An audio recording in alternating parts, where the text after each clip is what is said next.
नमस्कार दर्शकबिन, सञ्चार तथा सूचना प्रविधि मन्त्रालय र नेपाल टेलिभिजनको संयुक्त प्रस्तुति कार्यक्रम डिजिटल नेपालमा यहाँलाई स्वागत छ। हामी यस कार्यक्रममा नेपालका हरेक क्षेत्रमा सूचना प्रविधिको पहुँच, प्रयोग, विकास, विस्तार अनि यसको प्रभावका बारेमा जानकारी प्रस्तुत गर्दै आइरहेका छौँ। दर्शकबिन, यति बेला हामी समृद्ध नेपालको आधार सूचना तथा सञ्चार प्रविधिको विस्तार भन्ने नाराका साथ चौथो सूचना प्रविधि दिवस मनाउन गइरहेका छौँ। यो दिवस हामीले मनाइरहँदा सूचना प्रविधिको क्षेत्रमा हामी कहाँनिर छौँ, सूचना प्रविधिको क्षेत्रमा भएका काम, उपलब्धि र योजनाका बारेमा हामी चर्चा गर्नेछौँ र हामीसँग हुनुहुन्छ सञ्चार तथा सूचना प्रविधि मन्त्रालयका सहसचिव अनिल कुमार दत्तज्यू। नमस्कार। त्यसै गरी हुनुहुन्छ नेपाल उद्योग वाणिज्य महासङ्घका कार्यकारी सदस्य मङ्गेशलाल श्रेष्ठज्यू। नमस्ते। स्वागत छ यहाँहरू दुवैजनालाई। धन्यवाद। हामी अहिले चौथो राष्ट्रिय सूचना प्रविधि दिवस मनाउन गइरहेका छौँ। यो दिवस मनाउने तयारी चाहिँ कसरी गर्दै हुनुहुन्छ? सञ्चार तथा सूचना प्रविधि मन्त्रालय समग्र नेपालले अहिले चाहिँ समृद्ध नेपालको आधार सूचना तथा सञ्चार प्रविधिको विस्तार भन्ने नारासहित यसपालि चाहिँ आइसिटी डे मनाउन गइरहेछ। यो चाहिँ वैशाख 19 गते मे 2 तारिक पर्दैछ।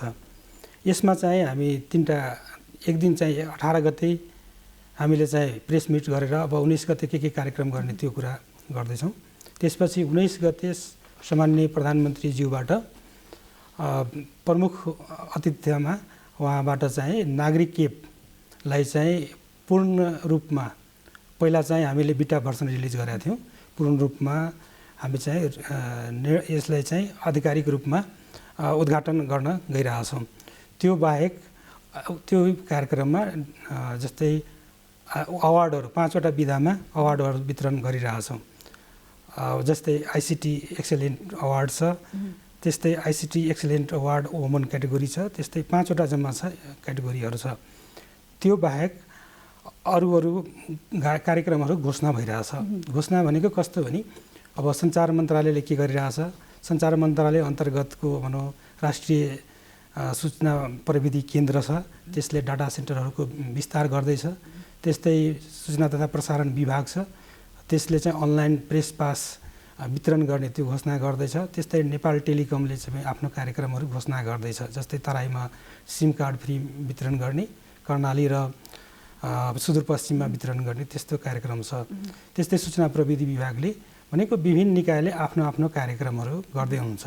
त्यसमा अरू अनलाइन ब्याङ्क खाता खोल्ने, नागरिक एप युज गरेर अनलाइन ब्याङ्क खाता खोल्ने, केवाइसी भर्ने, त्यो बाहेक चाहिँ भनौँ ब्लू बुक रिन्यू गर्नुपर्ने हुन्छ। त्यो बेला चाहिँ अनलाइन पेमेन्ट गर्ने चाहिँ पनि नागरिक एप थ्रु चाहिँ हामीले अगाडि बढाइरहेछौँ। त्यो दिनबाट स्टार्ट गरिरहेछौँ। त्यो बाहेक थुप्रै कार्यक्रमहरू चाहिँ त्यो दिन घोषणा गर्दैछौँ। त्यसको भोलिपल्ट वैशाख 20 गते प्रस्तुतिकरणको कार्यक्रम छ। त्यसमा चाहिँ नेपाल सरकारबाट अहिलेसम्म गरेका प्रगतिहरू के हुन् त्यो हामी प्रस्तुति गर्छौँ। त्यसपछि निजी क्षेत्रबाट छ, एफएनसिसिआईबाट पनि छ, एउटा क्यान फेडरेसनबाट पनि छ, त्यस्तै चाहिँ प्राज्ञिक क्षेत्रबाट युनिभर्सिटीबाट पनि छ। त्यस्तै 1-2वटा अझै चाहिँ प्रस्तुतिकरण छ।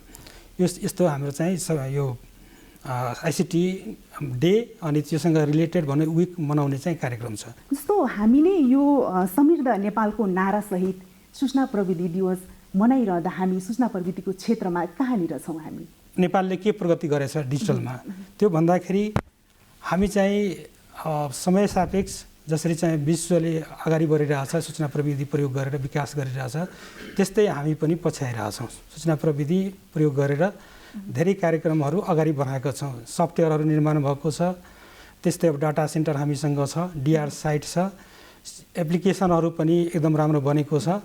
अहिले आउँदाखेरि तपाईँको साइबर सेक्युरिटी होइन, साइबर सेक्युरिटी अडिट भन्छौँ, एप्लिकेसनहरू गरिरहेछौँ। जिइए जुन गभर्मेन्ट इन्टरप्राइज आर्किटेक्चर हामी कानुनमा ल्याइसकेका छौँ। त्यो बाहेक चाहिँ जस्तै अब यहाँहरूले सुन्नुभएकै छ, अनलाइन चाहिँ फारम भर्ने, अनलाइन पेमेन्ट गर्ने कुराहरू चाहिँ सुनिराख्नु भएको छ। विभिन्न चाहिँ पत्रपत्रिकामा यहाँहरूले सुनिराख्नु भएको छ। जस्तै अब नेपाल सरकारले आज दिनभरिमा चाहिँ अहिलेसम्म रियल टाइममा कति खर्च गर्यो त अनि कति आम्दानी गर्यो त्यो कुरा पनि महालेखा नियन्त्रक कार्यालयबाट आउँछ। त्यस्तै आइआरडीको ट्याक्सको कुराहरू पनि अनलाइन छ। त्यस्तै अरू थुप्रै कार्यक्रमहरू छ। जस्तै डिजिटलमा गएको छ। अस्ति भर्खर चाहिँ सम्माननीय प्रधानमन्त्रीज्यूले चाहिँ उद्घाटन गर्नुभयो माटो परीक्षणको कुरा, डिजिटल नक्साको कुरा। त्यो बाहेक चाहिँ थुप्रै कामहरू चाहिँ हामी अगाडि बढेको छौँ। समय सापेक्ष हामी एकदम राम्रो काम गरिरहेछौँ। अब यसमा केही चुनौतीहरू पनि छ, तर त्यो चुनौतीहरूलाई चिर्दै हामी चाहिँ अगाडि बढिरहेछौँ। मङ्गेशलालजीलाई मैले सोध्न चाहेँ, जस्तो हामी चौथो राष्ट्रिय सूचना प्रविधि दिवस मनाउने अवस्थामा हामी आइसकेका छौँ। विश्वले चाहिँ सूचना प्रविधिको प्रयोग मार्फत समृद्धि विकास हासिल गरिरहेको अवस्थामा हामी पनि सुरुवाती चरणमा छौँ। यो सकारात्मक पनि छ, सुरुवात भइसकेको छ। जस्तो अब यो अवस्थामा आइपुग्दाखेरि चाहिँ अहिले उद्योगको क्षेत्रमा, वाणिज्यको क्षेत्रमा भनौँ, निजी सङ्घ संस्था लगायत यी क्षेत्रमा चाहिँ सूचना प्रविधिको प्रयोगको अवस्था अथवा सूचना प्रविधिको अवस्था चाहिँ कस्तो छ अहिले चाहिँ? अहिले भन्दाखेरि म दुई पाटामा गर्न चाहन्छु होइन। एउटा प्री कोभिड र कोभिडको पाटामा होइन। प्री कोभिडमा चाहिँ हाम्रो अडप्सन भनौँ न, डिजिटल अडप्सन चाहिँ सरलतामा लिनियर थियो, जसले गर्दाखेरि धेरै जस्तो ब्याङ्किङ क्षेत्र भयो होइन, फिनटेकहरूमा भयो, अलिअलि डेटा सेन्टरहरूमा भयो होइन, अनि इ कमर्सकोहरू बिस्तारै बढिरहेको थियो। र प्लस हाम्रो स्टार्टअप र एक्सपोर्ट इकोनोमीमा हेर्दाखेरि डिजिटल सर्भिसेसहरूको पनि बढिरहेको थियो। तर अहिले जुन यो पेन्डेमिक भयो कोभिडको, त्यसले गर्दाखेरि डिजिटल अडप्सन चाहिँ एक्सपोनेन्सियली एक्सलरेट भएछ। एउटा त फिनटेकमै भनौँ, इ कमर्समै भनौँ, अर्को बाध्यताले गर्दाखेरि एजुकेसनमा पनि होइन, आइसिटी एजुकेसनमा पनि। र यो सबै हेर्दाखेरि हामीले जुन अहिले फड्का लिनु परेछ सिचुएसनले गर्दाखेरि, त्यसमा गर्दाखेरि हाम्रो एउटा नेपालमा डिजिटल पूर्वाधार भनौँ, डिजिटल इन्फ्रास्ट्रक्चरको चाहिँ अझ पनि धेरै काम गर्नुपर्ने देखिरहेछ। त्यसले गर्दाखेरि चाहेर पनि काठमाडौँ बाहिर या अलिक टाढातिर चाहिँ हामीले त्यसमा चाहिँ कसरी सरलता पुर्याउने, र सेकेन्ड कुरा भन्दाखेरि डिजिटल लिट्रेसीको पनि कुरा छ, जसले आएर यसलाई कसरी अडप्ट गर्ने भन्ने पनि बाहिर कुराहरू छ। त्यो भन्दाखेरि हाम्रो डिजिटल एडप्सन चाहिँ एकदम राम्रो भएको छ निजी क्षेत्रमा। निजी क्षेत्र आफै पनि लागिरहेछ यसमा कसरी गर्ने र कसरी सरलतासहित गाउँ गाउँमा पनि पुर्याउने र आफ्नो कम्पनीहरूलाई पनि एडप्ट गर्ने भनेर सरकारले ल्याएको जुन प्रविधि मैत्री नेपाल निर्माण गर्न डिजिटल नेपालको अवधारणा ल्याएसँगै आफ्ना सेवाहरूलाई चाहिँ प्रविधि मैत्री बनाउँदै लगेको छ। केही उपलब्धिहरू पनि देखिन थालेका छन्, परिणामहरू पनि देखिन सुरुवात गरेका छन्, जुन पक्कै पनि एकदमै सकारात्मक छ। अब अलिकति हामीले यो कार्यान्वयनको पाटोमा पनि चर्चा गरौँ। हामीले जुन 8वटा क्षेत्र र 80वटा पहल समावेश गरेर चाहिँ डिजिटल फ्रेमवर्क नै ल्याइसकेको छ, त्यसमा काम पनि सुरु भइसकेको छ। यसको अवस्था कार्यान्वयनको बारेमा अलिकति चर्चा गरौँ, यहाँबाट जान्न चाहे मैले सरबाट। यो डिजिटल नेपाल फ्रेमवर्क यो कार्तिक 5 गते 2076 सालमा क्याबिनेटबाट चाहिँ निर्णय भएको डकुमेन्ट हो। अब यो डकुमेन्ट अनुसारले हामी भन्छौँ एउटा फर्मुला 1-8-80 भन्छौँ। एक राष्ट्र 8वटा क्षेत्रहरू र 80वटा चाहिँ पहलहरू। 8वटा क्षेत्रमा जस्तै अब कृषि छ, ऊर्जा छ, वित्त छ, पर्यटन छ, डिजिटल फाउन्डेसन छ, यस्तै चाहिँ 8वटा क्षेत्रहरू छन्। अनि यो क्षेत्रमध्ये चाहिँ 80वटा चाहिँ पहलहरू छ। अनि त्यो पहलमध्ये हामी चाहिँ धेरै अगाडि बढाएका छौँ। जस्तै डिजिटल फाउन्डेसनकै कुरा गऱ्यो भने डिजिटल फाउन्डेसन यो सञ्चार तथा सूचना प्रविधि मन्त्रालय अन्तर्गतका निकायहरू, मन्त्रालय र मन्त्रालय अन्तर्गतका निकायहरूसँग सम्बन्धित छ। अब जस्तै अप्टिकल फाइबरको कुरा गऱ्यो भने अप्टिकल फाइबर हामी चाहिँ सबै जिल्लामा पुर्याएका छौँ। र मध्य लोकमार्ग होइन, मध्य पहाडी लोकमार्गको कुरा गऱ्यो भने हामीले 667 किलोमिटर, जम्मा 2100 किलोमिटर मध्येमा 667 किलोमिटर चाहिँ हामी समापन गरिसकेका छौँ। अब छिटै चाहिँ नेक्स्ट इयरसम्म चाहिँ त्यो सम्पन्न हुन्छ। अब हामीलाई चाहिने अरू इन्फ्रास्ट्रक्चरहरू जस्तै हामी 4G सेवा 77वटै जिल्लामा पुर्याइसकेका छौँ। त्यस्तै अब 4G सेवाबाट ब्रोडब्यान्ड हामी चाहिँ प्रत्येक स्थानीय तहमा यो आर्थिक वर्षभित्रै, यो चालु आर्थिक वर्षभित्रै चाहिँ प्रत्येक स्थानीय तहको वडा कार्यालयसम्म, कम्युनिटी हस्पिटलसम्म हामी चाहिँ पुर्याउने कार्यक्रम छ, त्यो पुग्छ पनि। अनि अहिलेको युज हेर्दाखेरि अब यहाँहरूलाई थाहा छ मोबाइल पेनिट्रेसन भन्यो भने करिब 130% भन्दा बढी भइसकेको छ। त्यो बाहेक चाहिँ करिब 80% चाहिँ इन्टरनेटको एक्सेस चाहिँ पुगिसकेको छ। त्यो बाहेक चाहिँ थुप्रै कार्यक्रमहरू हामी 19वटा पहलहरूमध्ये डिजिटल फाउन्डेसनमा 19वटा पहलहरूमध्ये 17वटा अगाडि बढाएका छौँ। जस्तै अब साइबर सेक्युरिटी सेन्टर स्थापना गर्ने कामको लागि DPR गर्दैछौँ। हामीसँग अलरेडी SOC छ। SOC भनेको सेक्युरिटी अपरेटिङ सेन्टर अलरेडी छ, मन्त्रालयमा छ। GIDCमा भएको जति पनि इन्फ्रास्ट्रक्चरहरू छ त्यसलाई हामी मोनिटरिङ मन्त्रालयमा बसेर गरिरहेछौँ। अब चाहिँ अर्को साइबर सेक्युरिटी सेन्टर चाहिँ हामी खोल्दैछौँ, DPR गर्दैछौँ। त्यो भयो भने तपाईँको त्यहाँ साइबर सेक्युरिटीको कुरा, साइबर फोरेन्सिक ल्याबको कुरा, त्यो बाहेक साइबर डिफेन्सको कुराहरू सबै त्यहाँबाट हुन्छ। त्यो बाहेक चाहिँ अब लर्निङको प्रोग्रामहरू छ। हामीले चाहिँ हजारवटा स्कुलहरूमा चाहिँ कम्युनिटी स्कुलहरूमा ल्याब स्थापना गर्यो, NTA बाट चाहिँ भएको छ। त्यस्तै चाहिँ ट्रेनिङको लागि चाहिँ ट्रेनिङ अफ ट्रेनर्स टटको कार्यक्रम पनि हामीले अगाडि बढाएका छौँ। त्यस्तै चाहिँ अब भनौँ एकीकृत मोबाइल एप भनौँ नागरिक एप हामी बिटा भर्सन चाहिँ रिलिज गऱ्यौँ माघ 2 गते र यसपालि यो ICT डे पारेर सामान्य प्रधानमन्त्रीज्यूबाट यो नागरिक एपलाई चाहिँ समुद्घाटन गर्दैछौँ, फुल फ्लेज चाहिँ उद्घाटन गर्दैछौँ। यो कार्यक्रममा त्यो दिन चाहिँ अरू थप सेवाहरू, पहिला चाहिँ 9वटा सेवाहरू पहिला नै नागरिक एपमा आबद्ध भइसकेका थियो। त्यो बाहेक चाहिँ अझै चाहिँ 4वटा सेवा, जस्तै ब्याङ्कको अनलाइन खाता खोल्ने, KYC भर्ने, त्यो बाहेक चाहिँ ब्लू बुक चाहिँ रिन्यू गर्नको लागि जुन पेमेन्ट गर्नुपर्छ त्यो पेमेन्ट पनि नागरिक एप थ्रु नै गर्ने। त्यस्तै स्वास्थ्य बिमाको कुरा छ, पुलिस रिपोर्टको कुराहरू छ, त्यो कुराहरू पनि हामी चाहिँ इन्टिग्रेट गर्दैछौँ। त्यसैले धेरै कामहरू अगाडि बढेको छ। यो बाहेक चाहिँ अरू सेक्टरमा पनि, अरू क्षेत्रमा पनि यो डिजिटल नेपालमा भएका पहलहरू कार्यान्वयनको अवस्थामा छ। जस्तै लर्निङको कुरा गऱ्यो भने हामीले शिक्षा मन्त्रालयसँग चाहिँ समन्वय गरेर CUG भन्छ क्लोज युजर ग्रुप राखेर गार्जियन स्टुडेन्ट र टिचरहरूको बिचमा चाहिँ संवाद भनेको उनीहरूलाई क्लासलाई कसरी समन्वय गर्न सकिन्छ, कसरी दिन सकिन्छ, त्यसको लागि समन्वय गर्नको लागि सिम कार्ड फ्री दिइरहेछ। त्यो बाहेक चाहिँ अब लर्निङ प्लेटफर्म बनिसकेको छ। त्यसमा चाहिँ कन्टेन्टहरू हामी निर्माण गरेर दिइसकेका छौँ। अनलाइन कन्टेन्टहरू पनि प्रसारण भइरहेछ युट्युब थ्रु पनि, अनि नेपाल टेलिभिजनबाट पनि कार्यक्रम अलरेडी छ।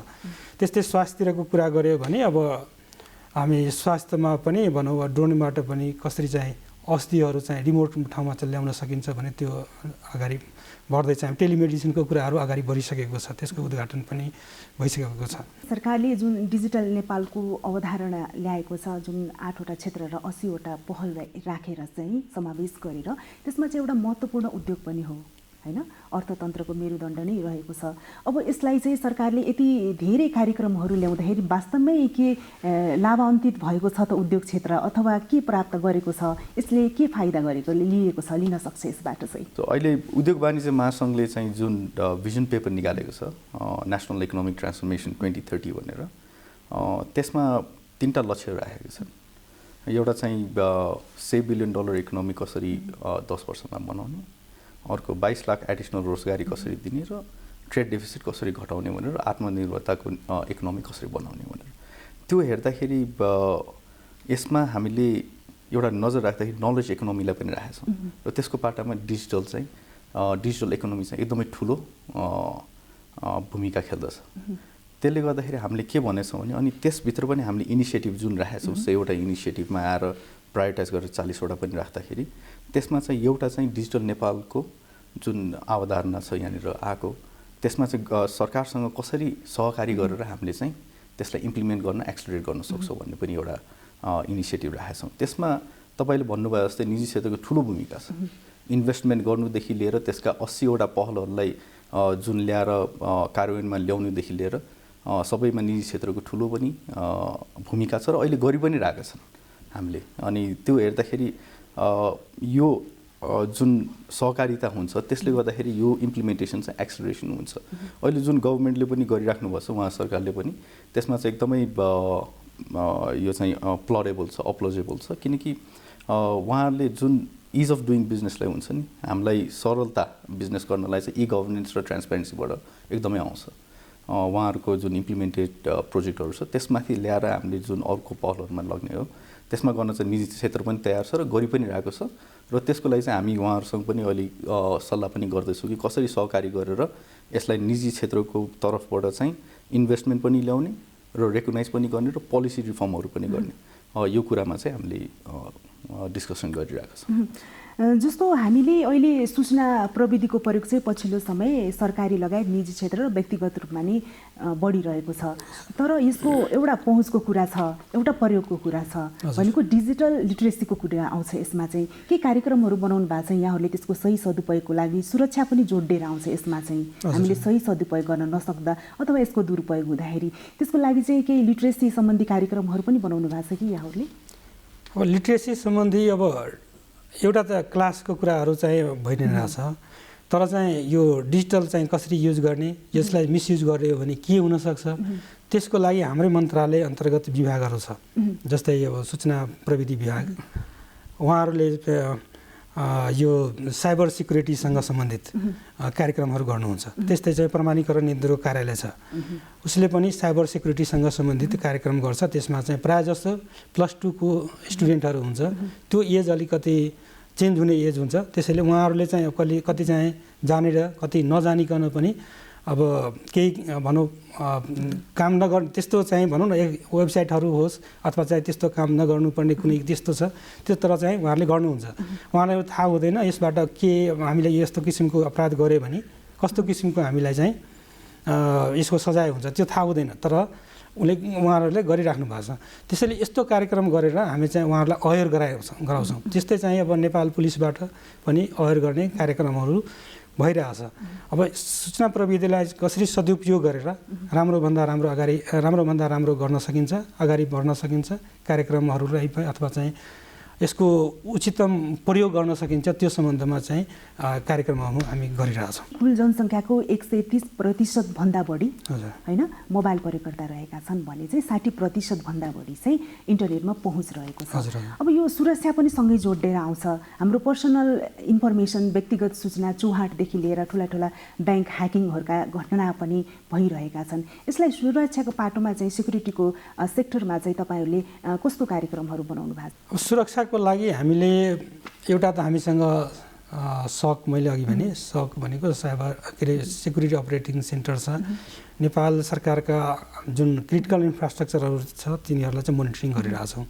तर जहाँसम्म व्यक्तिको कुरा छ, व्यक्तिहरूले इन्टरनेट चलाउँदाखेरि अथवा चाहिँ कम्प्युटर चलाउँदाखेरि उहाँहरूले चाहिँ मिसयुज नगरोस्, त्यसको लागि अब कन्टेन्ट चाहिँ कस्तो चाहिन्छ, कस्तो कन्टेन्ट चाहिँ पठाउने, त्यसको लागि चाहिँ हामीसँग रेगुलेटरी बडी छ, नेपाल दूरसञ्चार प्राधिकरण छ। नेपाल दूरसञ्चार प्राधिकरणले आफ्नो विनियमावली निकालेको छ, त्यो अनुसारले कस्तो कन्टेन्ट चाहिँ पठाउने, कस्तो कन्टेन्ट नपठाउने रेगुलेसन उहाँहरूले गरिराख्नु भएको छ।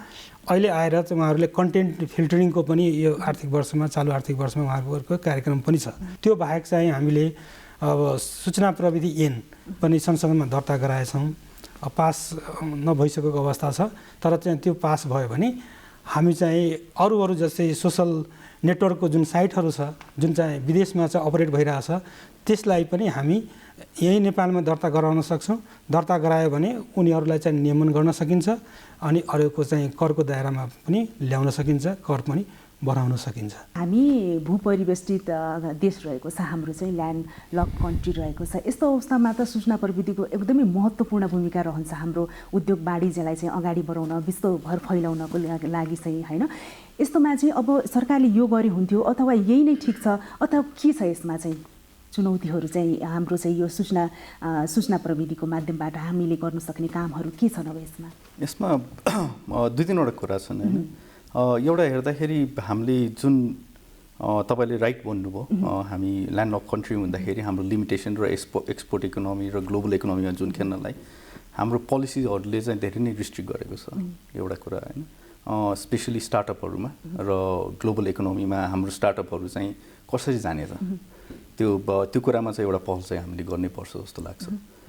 किनकि नेपालमा बसेर अब ग्लोबल इकोनोमीमा आज खेल्नु पर्यो भने धेरै नै गाह्रो छ, स्टार्टअपहरूलाई पनि धेरै गाह्रो छ। अनि तपाईँले हेर्नुभयो भने स्टार्टअपको मैले किन कुरा गरेँ भन्दाखेरि स्टार्टअपमा हेर्नुभयो भने मेजोरिटी अफ स्टार्टअप चाहिँ हाम्रो डिजिटलमा आइएको छ युवाहरूको। अर्को सेकेन्डमा हेऱ्यो भने हाम्रो जुन टेक्नोलोजिकल ट्रान्सफरहरू पनि छन् र FDIहरू आउने पनि छन्, त्यहाँ पनि हामीले हेर्दाखेरि चाहिँ एउटा सरलता भयो भने यो डिजिटल इकोनोमीमा हामीले अर्को एक्सलरेसन ल्याउन सक्छौँ होला। त्यसमा चाहिँ ठुलो पहल गर्नुपर्छ।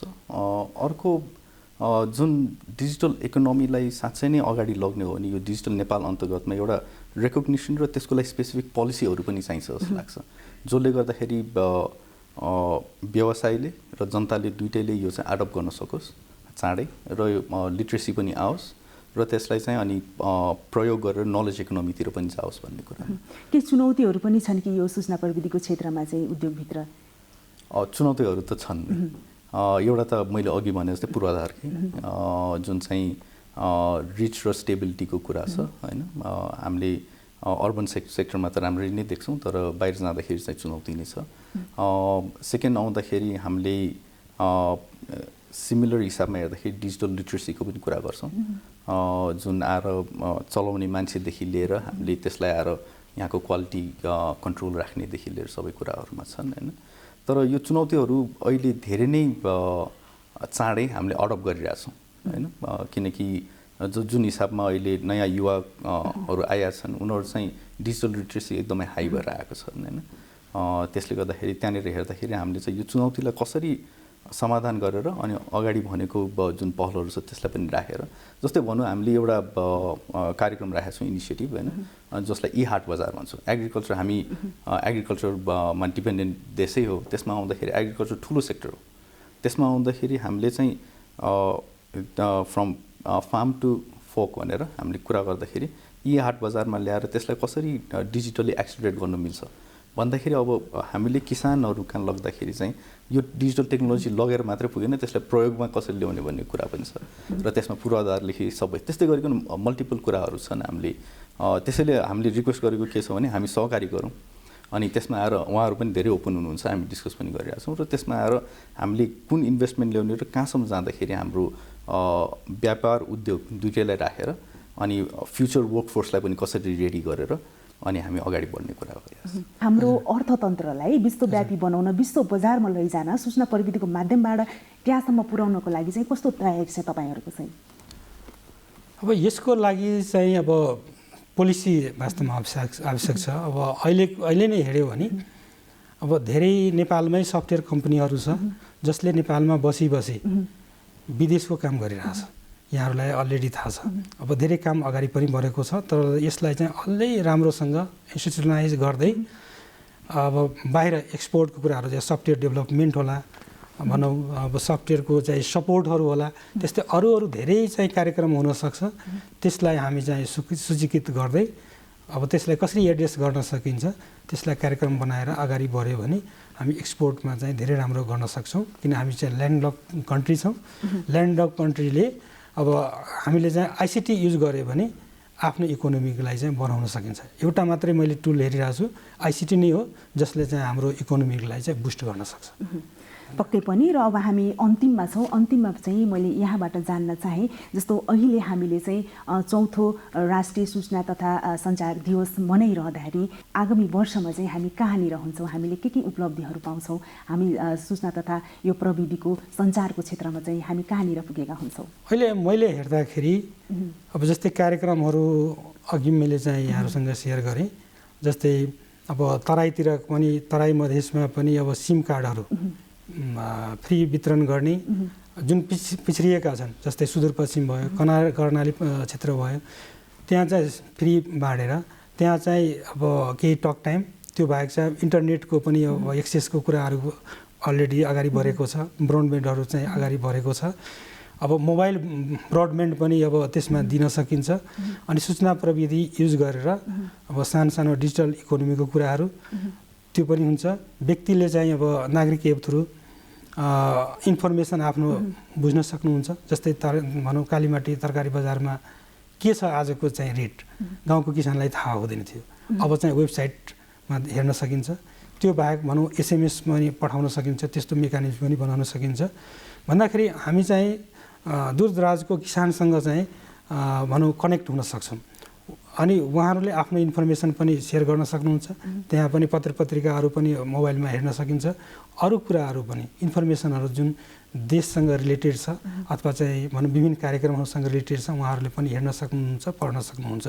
त्यसको लागि हामीले अब जस्तै ग्रामीण विकास कोष छ, ग्रामीण विकास कोष छ एउटा चाहिँ दूरसञ्चार प्राधिकरणको, त्यसबाट पनि हामी अप्टिकल फाइबरहरू बिछाइरहेछौँ, ब्रोडब्यान्डहरू दिइरहेछौँ, विभिन्न कार्यक्रम ल्याइरहेछौँ, जसले गर्दाखेरि अब जनताहरूले सस्तो मूल्यमा सस्तो डाटा प्याकेजमा पनि अब हेर्न सकोस्, आफ्नो इन्फर्मेसन हेर्न सकोस्, देशले दिएका सेवाहरू चाहिँ प्रयोग गर्न सकुन् भनेर त्यस्तो कार्यक्रमहरू अगाडि आउँदैछ। पक्कै पनि हामी आशा गरौँ जुन अवधारणाको परिकल्पना हामीले गरेका छौँ होइन, एउटा समृद्धि हासिल गर्ने सपना हामीले देखेर चाहिँ त्यसमा कामहरू अगाडि बढाएको छन्, पक्कै पनि हामीले सूचना प्रविधिको माध्यमबाट चाहिँ त्यो पुरा गर्नेछौँ। यहाँहरू दुवैजनाको महत्त्वपूर्ण समयको लागि धेरै धेरै धन्यवाद। हस्, धन्यवाद। हस्, नमस्कार। दर्शकबिन, आजको कार्यक्रममा हामीले सूचना प्रविधि दिवसको सन्दर्भमा रहेर सूचना प्रविधिको क्षेत्रमा के कामहरू भइरहेका छन्, कस्ता उपलब्धिहरू हामीले प्राप्त गरेका छौँ र अबका योजनाहरू के रहेका छन् भनेर जानकारी प्रस्तुत गऱ्यौँ। पक्कै पनि सूचना प्रविधिको प्रभावकारी कार्यान्वयन हुने हो भने समृद्धि र विकासमा कोसेढुङ्गा साबित हुनेछ। हस्त दर्शकबिन, अर्को हप्ता हामी फेरि यस्तै सूचना प्रविधि क्षेत्रका जानकारीमूलक विषयवस्तु लिएर उपस्थित हुनेछौँ। त्यतिन्जेलसम्मको लागि आज्ञा दिनुहोस्। हेर्दै गर्नुहोला नेपाल टेलिभिजन। नमस्ते।